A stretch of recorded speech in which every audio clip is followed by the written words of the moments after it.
इस प्रोग्राम के स्पॉन्सर है स्वागत अदरक लहसुन और मसाले 100% प्योर एंड हाइजीनिक।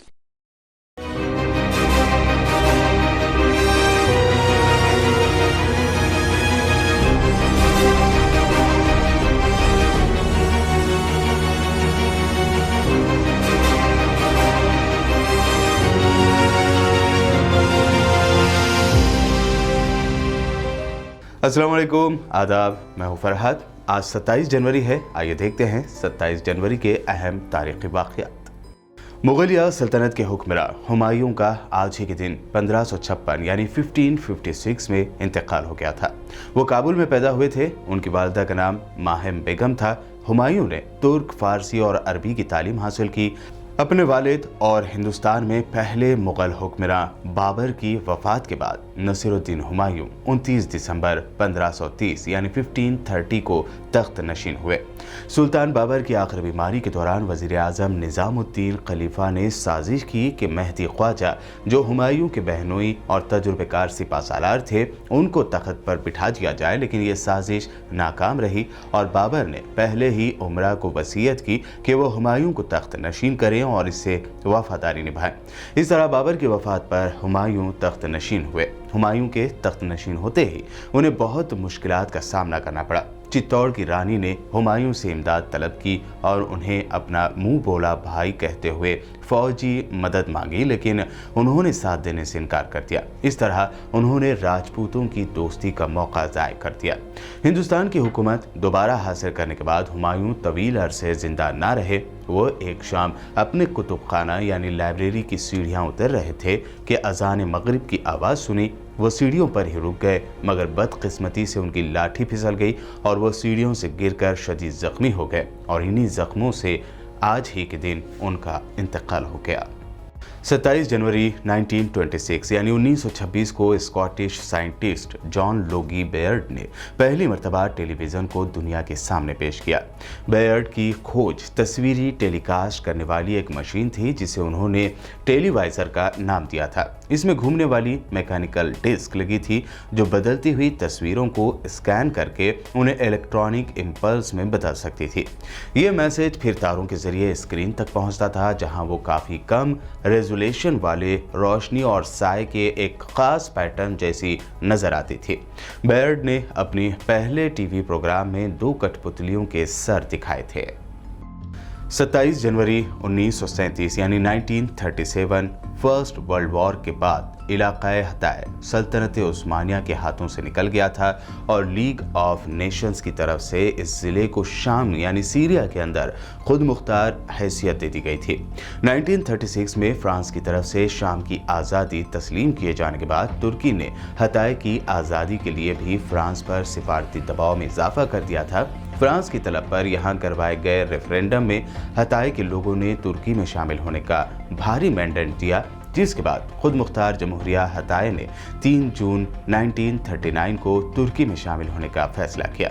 इस फैसले से तुर्की का साउथ बॉर्डर मजबूत हो गया।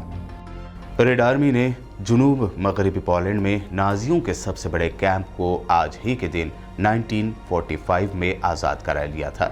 खबरों के मुताबिक पोलैंड के हज़ारों लोगों और कई दूसरे यूरोपीय ममालिक के यहूदियों को काफ़ी बुरी हालत में बंदी बनाकर रखा गया था। इस कैंप का नाम आशविट्ज़ था, जिस पर कब्जे की ज़्यादातर तफसील नहीं है। हज़ारों ऐसे कैदी जो चल सकते थे उन्हें जेल से निकालकर जर्मनी के दूसरे कैंपों में ले जाया गया। कैंप में क्या होता था उसकी तफसील कुछ तो पोलैंड की गैर मुंतखबा सरकार की जानिब से आई और कुछ उन कैदियों से हासिल हुई जो वहां से भागने में कामयाब रहे। रेड आर्मी जब कैंप पहुंची तो उन्हें वहां कुछ ही कैदी मिले और वो इतनी ख़राब हालत में थे कि कैंप छोड़कर कहीं नहीं जा सकते थे। चांद पर इंसानी मुहिम के सिलसिले में कैंप कैनेडी में रिहर्सल के दौरान आज ही के दिन साल 1967 यानी 1967 में अपोलो स्पेस मिशन में आग लगने से 3 अमेरिकी खलाबाज यानी एस्ट्रोनॉट्स की मौत हो गई थी। खबरों के मुताबिक जहां ऑक्सीजन और कुछ दीगर सामान रखा हुआ था वहां पर बिजली की चिंगारी से शायद ये आग लगी थी। स्पेसक्राफ्ट के जिस हिस्से में ऑक्सीजन वाला हिस्सा था वहां आग तेजी से फैली और कुछ ही सेकंड के अंदर खलाई मुहिम के अरकान मारे गए। पॉप म्यूजिक के बादशाह माइकल जैक्सन की जिंदगी में 27 जनवरी 1984 को एक बड़ा हादसा हुआ था। पेप्सी के एक ऐड की शूटिंग के दौरान माइकल के सर में अचानक आग लग गई। इस हादसे के बाद वो लगातार बीमारियों में मुब्तला हो गए। सिर्फ 25 साल के माइकल जैक्सन अपने मकबूल बिली जीन गाने के साथ लॉस एंजलिस में पेप्सी का एक एडवर्टाइजमेंट शूट कर रहे थे, तभी एक स्पेशल इफेक्ट गड़बड़ा गया और उनके बालों में आग लग गई। वहां जमा करीब 3000 लोगों ने देखा कि कैसे अचानक ये आग फैली और उनके जिस्म को झुलसाने लगी। हालांकि जैक्सन इस पूरे वाक़े के दौरान बिल्कुल परेशान नहीं हुए। कुछ शायकीन का कहना था कि वो तो इतने लापरवाह थे कि लगा जैसे ये भी शो का हिस्सा है। आग लगने के बाद उन्होंने अपने जैकेट से आग को ढका। जब उन्हें स्ट्रेचर पर अस्पताल ले जाया जाने लगा तो उन्होंने लोगों को भरोसा दिलाया। उन्हें ठीक होने में काफ़ी वक्त लगा। पेप्सी के साथ उन्होंने इस मामले को अदालत के बाहर निपटा लिया और मुआवजे की रकम फलाही कामों के लिए खर्च की। बॉक्सिंग की दुनिया के बेताज बादशाह माने जाने वाले माइक टायसन की ज़िंदगी में 27 जनवरी 1992 का दिन बहुत बड़ा झटका दे गया। आज ही के दिन माइक टायसन को एक लड़की के साथ ज़्यादती के जुर्म में 6 साल कैद की सज़ा मिली। माइक टायसन पर डिज़ायरी नामी 18 साल लड़की ने रेप का इल्ज़ाम लगाया था और आज ही के दिन ये इल्ज़ाम अदालत में सही साबित हुआ और माइक टायसन को 6 साल कैद की सज़ा सुनाई गई। माइक टायसन का करियर हमेशा तनाज़ात का शिकार रहा। सज़ा पूरी करने के बाद भी वो बॉक्सिंग में हिस्सा लेते रहे। इस तनाज़े के बाद उन्होंने बॉक्सिंग के एक मैच में अपने मुकाबिल बॉक्सर का कान चबा डाला था, जिसके बाद उन पर पाबंदी आयद कर दी गई। माइक टायसन की बीवियों ने भी उन पर घरेलू तशद्दुद का इल्ज़ाम लगाया। वो ड्रग्स के इस्तेमाल के बाद भी जेल गए और उन्हीं तनाज़ात ने उनके करियर को उस ऊंचाई पर ना पहुंचने दिया जिस पर वो पहुंच सकते थे।